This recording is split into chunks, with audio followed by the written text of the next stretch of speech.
Salam kerahiman. Hari ini 23 Maret kita akan baca dari 1228 dan 1229. Hari ini adalah hari yang ke-9 dari novena kerahiman ilahi. Kita mulai ya. Dalam nama Bapa dan Putra dan Roh Kudus. Amin. Hari ke-9. Hari ini bawalah kepadaku jiwa-jiwa yang suam-suam kuku, dan benamkanlah mereka di dalam lubuk kerahimanku. Jiwa-jiwa ini paling nyeri melukai hatiku. Karena jiwa-jiwa yang suam-suam kuku ini, jiwaku merasakan kejijikan yang paling mengerikan di Taman Getsemani. Merekalah yang menyebabkan aku berseru kepada Bapa, Bapa, ambillah piala ini dariku, kalau ini memang kehendak-Mu.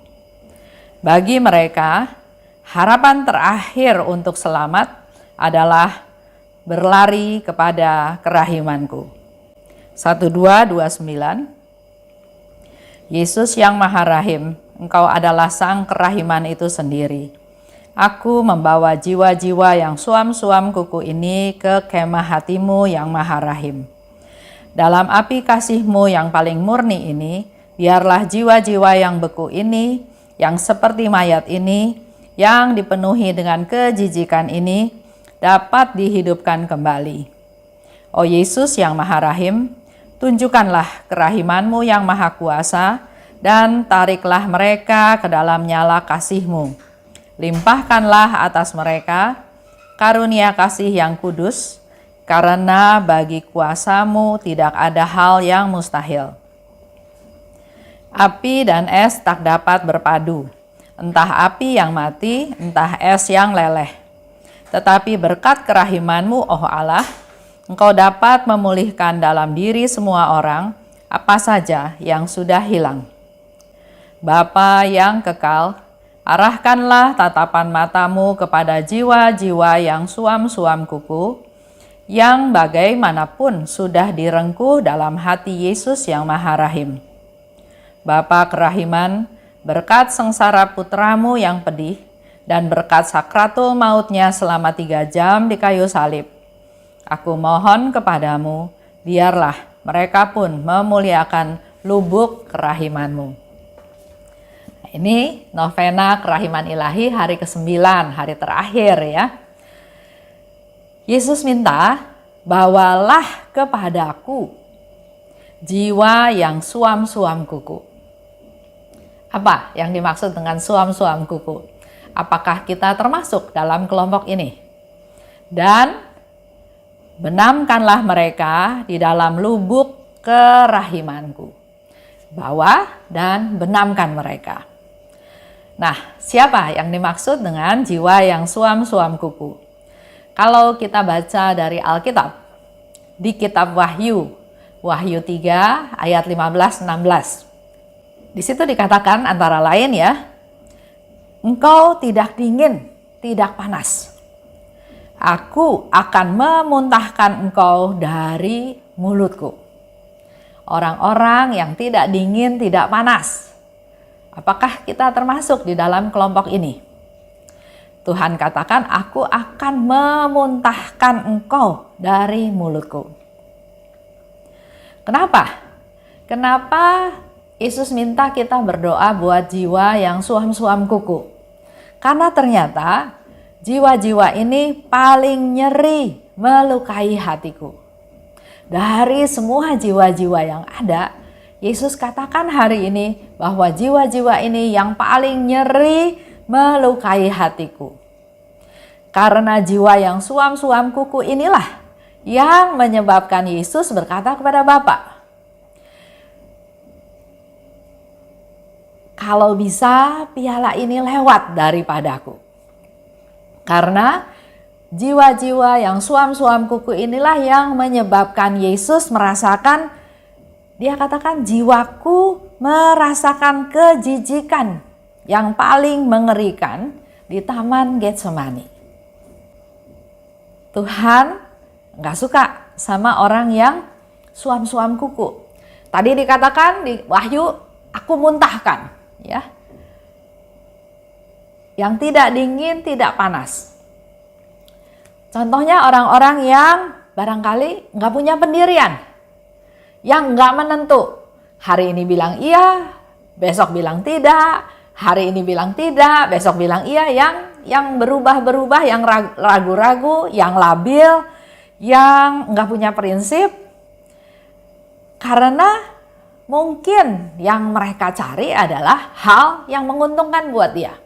Contoh, kalau ada orang melakukan sesuatu korupsi, kita nggak terlibat, kita bilang orang itu harus dihukum karena dia korupsi.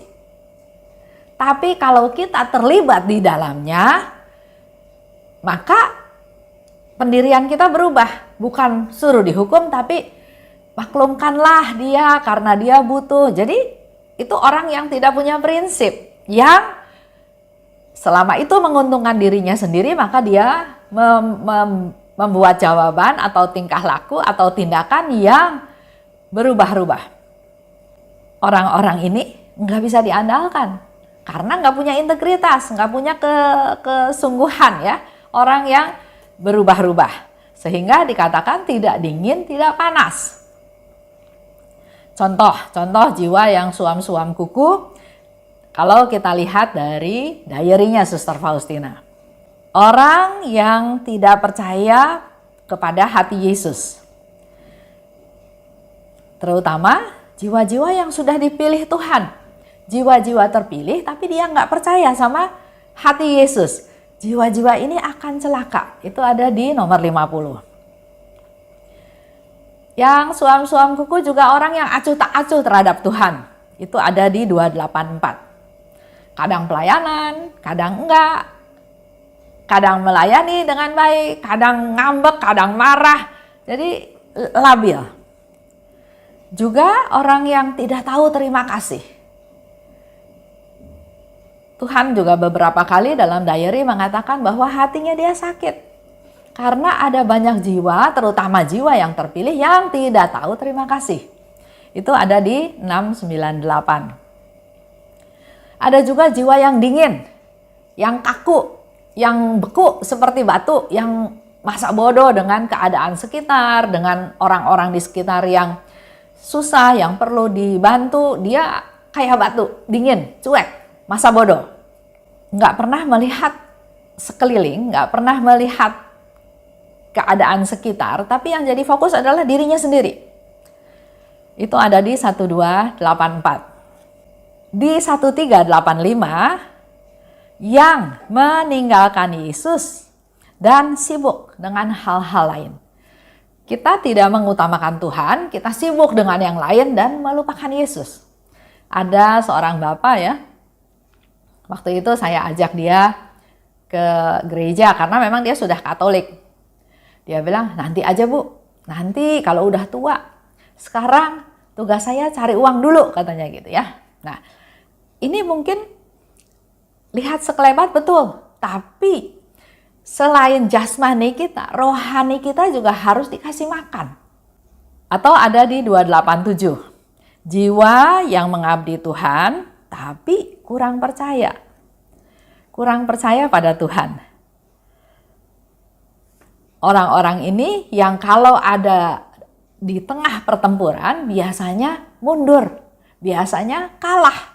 Nggak menang karena dia percaya Tuhan tapi kurang percaya, kurang mengandalkan Tuhan, kurang berharap pada Tuhan, kurang mohon kekuatan dari Tuhan. Itu beberapa contoh, ya, dari diary Suster Faustina. Nah, pertanyaannya sekarang adalah apakah kita, saya, Bapak, Ibu, termasuk dalam kelompok ini? Refleksi ke diri masing-masing. Kalau termasuk dalam kelompok ini, hari ini kesempatan untuk berubah. Untuk menjadi orang yang punya pendirian. Jangan dingin, jangan panas, ragu-ragu, ya. Nanti dimuntahin dari mulutnya Tuhan. Tapi mari, konsekuen, setia, taat, ikut Tuhan. Jangan jadi orang yang pelin-pelan. Di diary nomor 379 di situ dikatakan, jiwa yang meminta pertolongan pada kerahimanku dan yang memuliakan serta memaklumkan kerahimanku yang besar, pada saat kematiannya mereka akan kuperlakukan sesuai dengan kerahimanku yang tak terbatas. Itu janjinya Tuhan.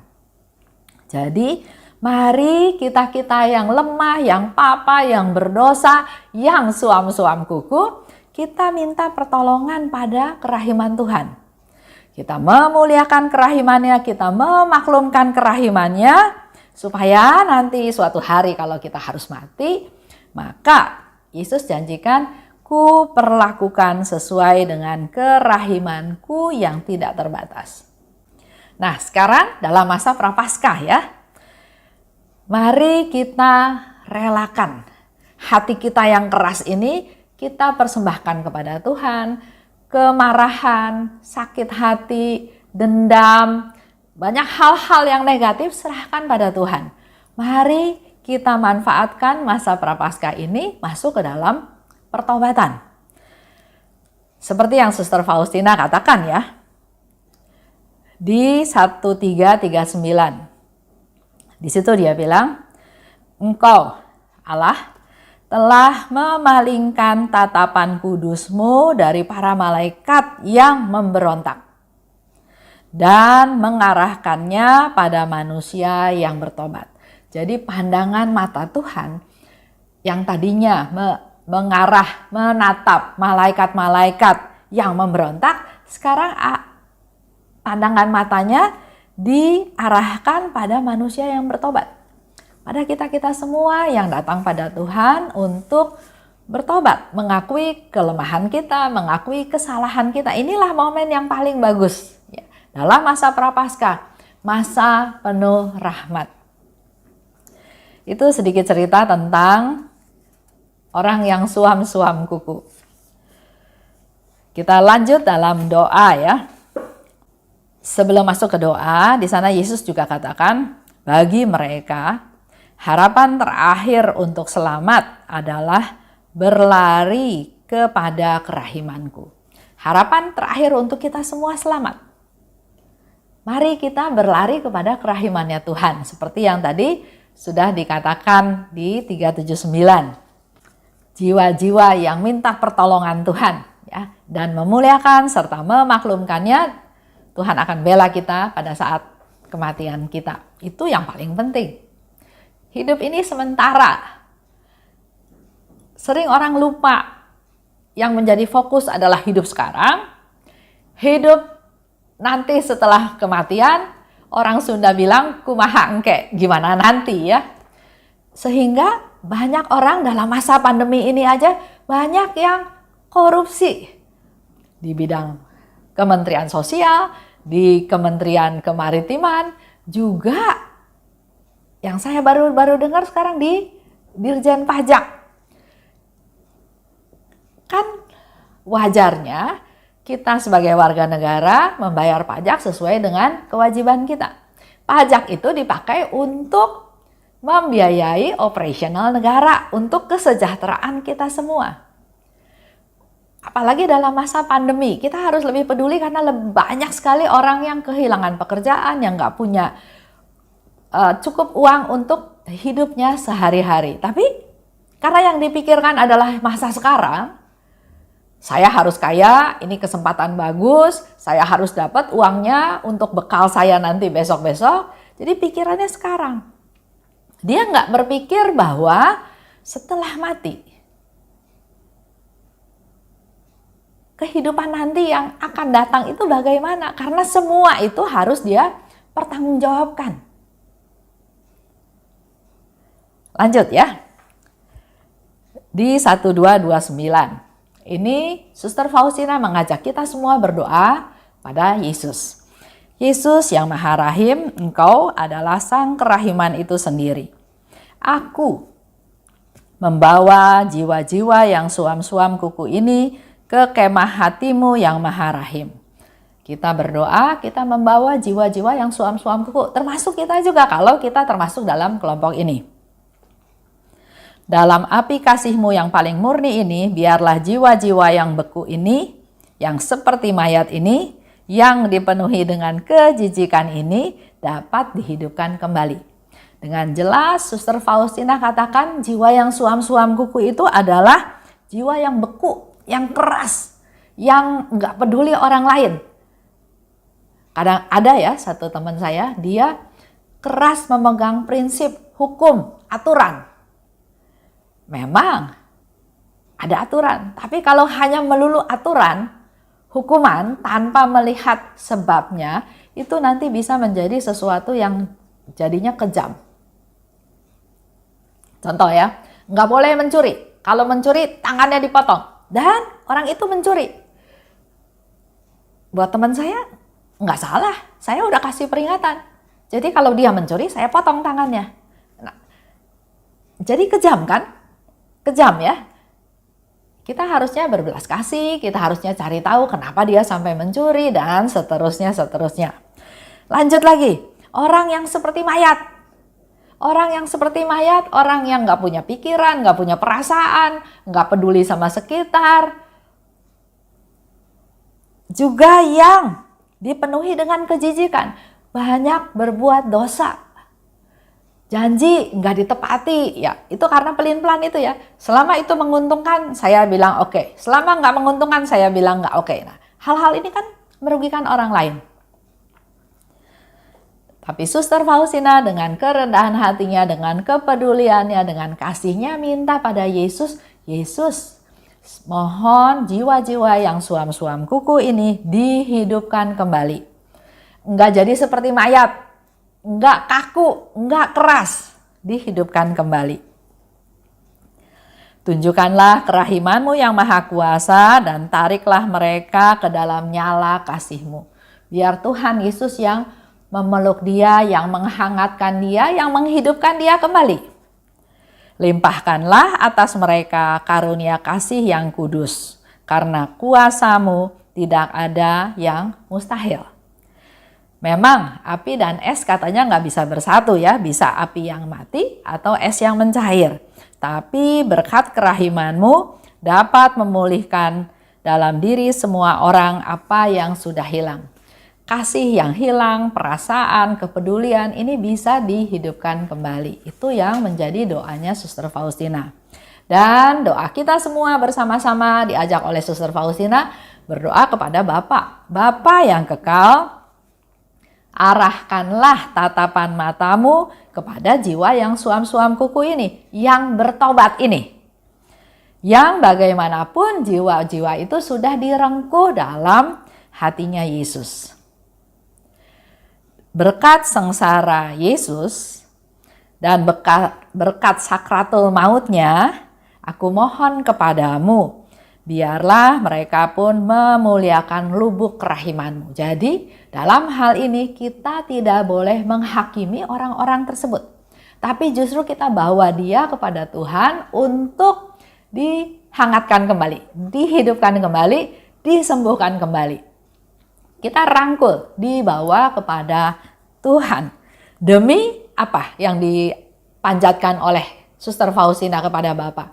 Demi sengsaranya Yesus yang pedih. Demi sakratul mautnya Yesus selama 3 jam di atas salib. Penderitaan demi penderitaan itulah yang dipersembahkan oleh Suster Faustina kepada Bapa supaya Bapa mengampuni mereka-mereka juga yang suam-suam kuku, yang menyebabkan Yesus bilang, Tuhan kalau boleh, kalau bisa biar piala ini lewat daripada aku. Artinya begitu besar penderitaannya, kesengsaraannya, kepedihannya, sampai dia berkata seperti itu. Tapi kehendak-Mu lah yang terjadi. Ini yang ke-9. Itu aja untuk hari ini. Kita mulai ingat-ingat lagi apakah kita termasuk dalam kelompok ini atau siapa-siapa yang perlu kita doakan. Nanti pada novena hari ke-9 kita sungguh-sungguh persembahkan jiwa-jiwa tersebut kepada Tuhan. Oke, terima kasih. Dalam nama Bapa dan Putra dan Roh Kudus, amin. Salam kerahiman.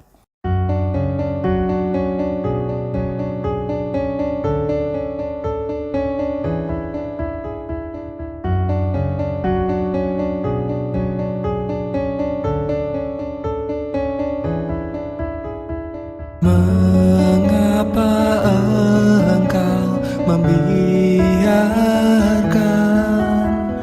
banyak dosa dan kejahatan? Mengapa Engkau tidak menghukumnya? Ternyata Engkau masih memberi kesempatan. Dia memperpanjang masa kerahiman. Celakalah mereka yang tak menyadari. Tulis dan wartakan kerahimannya. Mohon rahmat bagi mereka yang berdosa. Ya Yesus, terima kasih atas semua kesempatan yang Engkau beri. Ya Yesus, ampunilah atas semua dosa yang terjadi.